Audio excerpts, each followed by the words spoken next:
Finalmente chegou o dia que você vai entender a Revolução Francesa. Eu estou falando sério, gente. Preste atenção na aula que você vai entender e eu te garanto.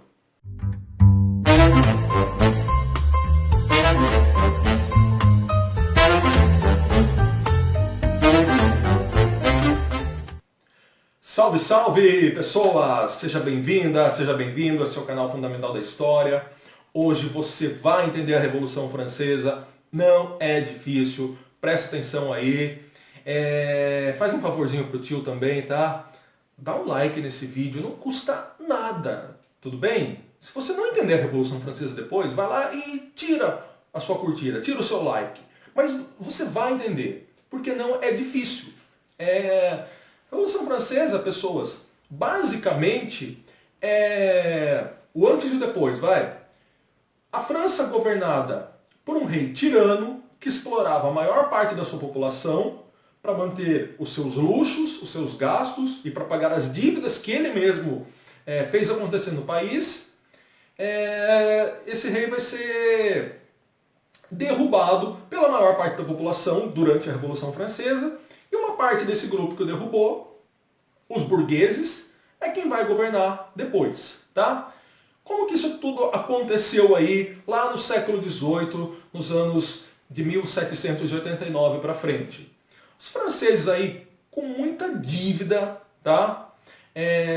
O rei, um senhor, distinto senhor chamado Luís XVI, ele não fazia questão nenhuma de continuar vivendo no bem bom, festa, banquetes, bailes, caçadas aí, bebedeira, ressaca, aquela coisa toda.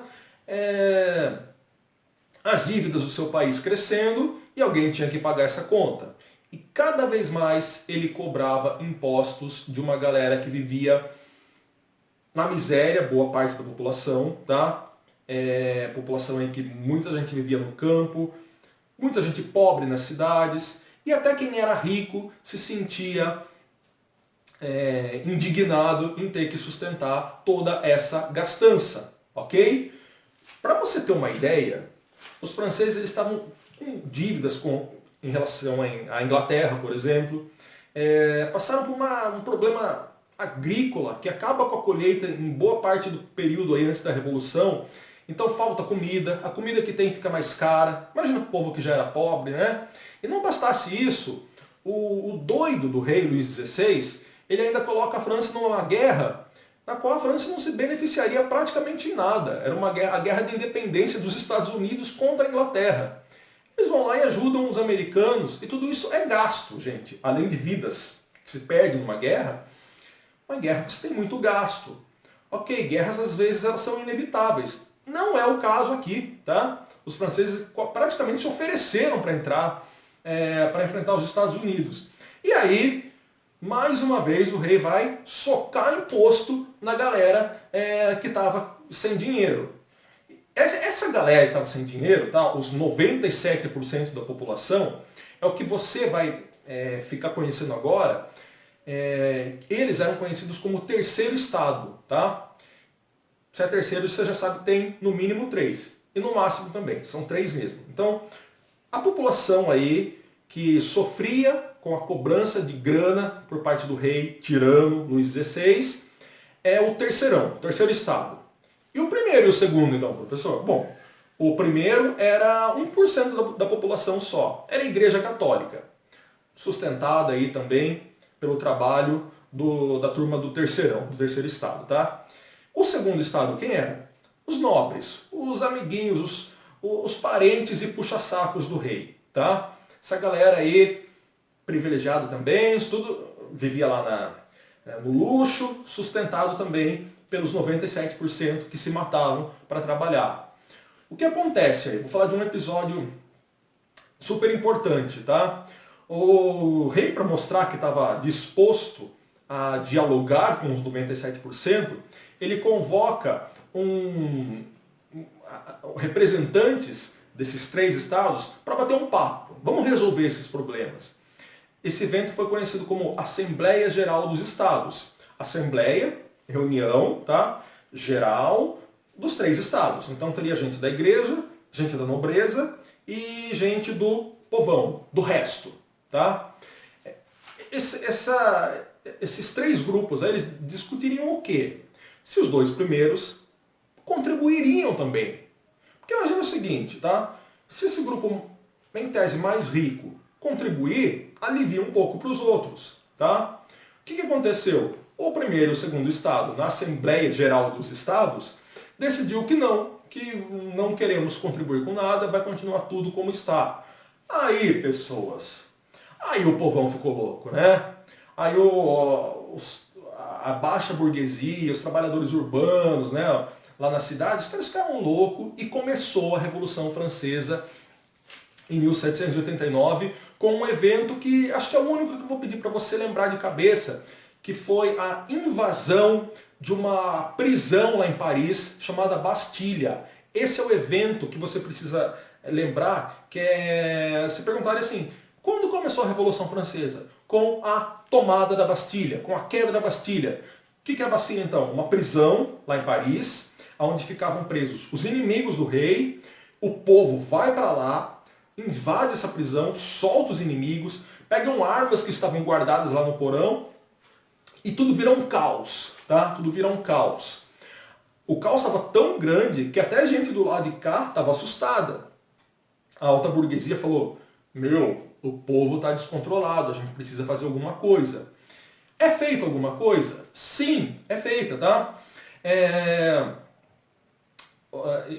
Vai ser criado como se fosse um governo paralelo pelos burgueses que estavam do lado de cá. Eles agora é que vão determinar aí as novas diretrizes da França.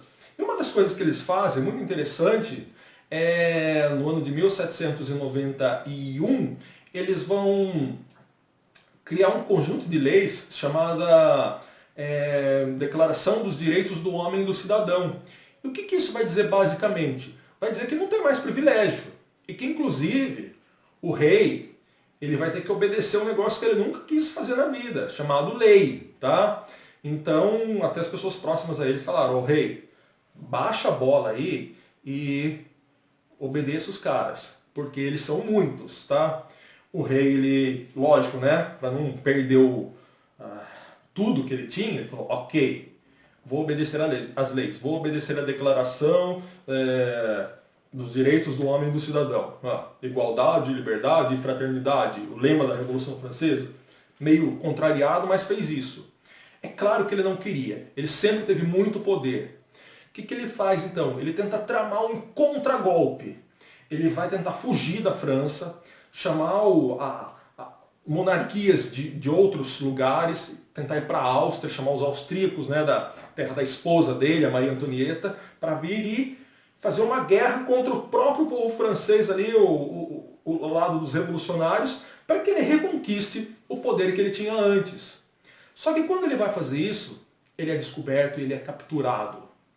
Ele é preso e rei Luís XVI ele é julgado como traidor da pátria, traidor da revolução, traidor da França. E o que acontece com ele é uma coisa muito louca, ele é decapitado na guilhotina. Manja guilhotina? É, aquela que corta a cabecinha e morreu. Ele e a esposa, inclusive, tá? E aí, pessoas, a gente já entra no ano de 1792, a França alguém vai ter que governar esse país agora. Quem que vai governar? Obviamente que a galera do lado de cá, tá? E aí, você tem que entender que desses 97%, tinha muita gente diferente aqui. Uma grande parcela não vai ser chamada para participar do governo. O povão foi bom para tirar o rei do poder, mas na hora de governar, a burguesia vai falar, não, deixa com a gente, tá? E aí, vão se formar alguns partidos políticos. Eu vou citar para vocês aí 3 partidos, tá? E vou explicar um pouquinho de cada um. Qual que vai ser aquele que vai governar de fato? São os jacobinos. Jacobinos. Pelo amor de Deus, professor, eu já ouvi isso em algum lugar, mas eu nunca entendi. Jacobinos é a galera radical da Revolução, tá? É a galera talvez não tão rica, alguns ricos ali pro meio, mas foi a galera que pegou nas armas, são os radicais. É a turma que fala, não, agora vai ter mudança brusca, tá? Tinha, por outro lado, aqueles mais contidos, alta burguesia, às vezes até alguns deles próximos lá, à nobreza e tal, que eram os girondinos. Os girondinos não vão governar, eles vão estar na oposição. Tá? Então tem o partido jacobino, que vai governar, o partido da oposição girondino. E aqui está o centrão. Tá? O centrão era a planície, que ora votava junto com os jacobinos, ora votava junto com os girondinos. Tinha alguém que comandou essa bagaça? Tinha sim, tá? Um rapaz chamado Robespierre. Robespierre ele foi o cara que radicalizou. Então quem estava contra ele era contra a Revolução. O cara começou uma fase política aí tão noiada, né? O poder subiu a cabeça dele, que primeiro ele mandou para a pena de morte aí todo mundo que era inimigo da Revolução, e depois ele começou a mandar, inclusive, ex-aliados para a guilhotina também. Tá? A fase que o Robespierre governou ficou conhecida como fase do terror jacobino. Né? A convenção jacobina, ou fase do terror jacobino, que vai de 1792 até 1795. Mas a coisa ficou tão louca, tanta gente morrendo na guilhotina, que os próprios aliados começaram a ficar assustados, e isso deu margem para que o outro grupo crescesse. Os girondinos, aqueles da alta burguesia, mais comedidos e tal. E o que acontece? Apesar do Robespierre e dos jacobinos terem até ajudado o povo, os camponeses, como por exemplo ter tomado terras dos nobres e distribuído para eles, essa fase intensa do terror foi tão amedrontadora que os girondinos tomaram o poder, decretaram a prisão do Robespierre. O cara foi para a guilhotina também, ele que mandou praticamente 30 mil pessoas para lá, morreu na guilhotina, ironia do destino. E os girondinos vão governar então de 1795 até 1799, que é a chamada fase do diretório, né? Como se fosse uma diretoria aí de 5 girondinos que governariam a França. Pessoas, só para te adiantar, tá? O problema da população francesa continuava. A Revolução não tinha acabado ainda, você tinha movimentos nas ruas, você tinha ainda uma instabilidade e nada parecia que daria fim, tá? Girondinos com muita corrupção, uma ladroeira enorme acontecendo, perseguiram gente do outro lado também, então não tinha santo nessa história. E como que essa onda revolucionária parecia nunca ter fim, era necessário alguém para acalmar os ânimos do povo, alguém que botasse ordem na casa.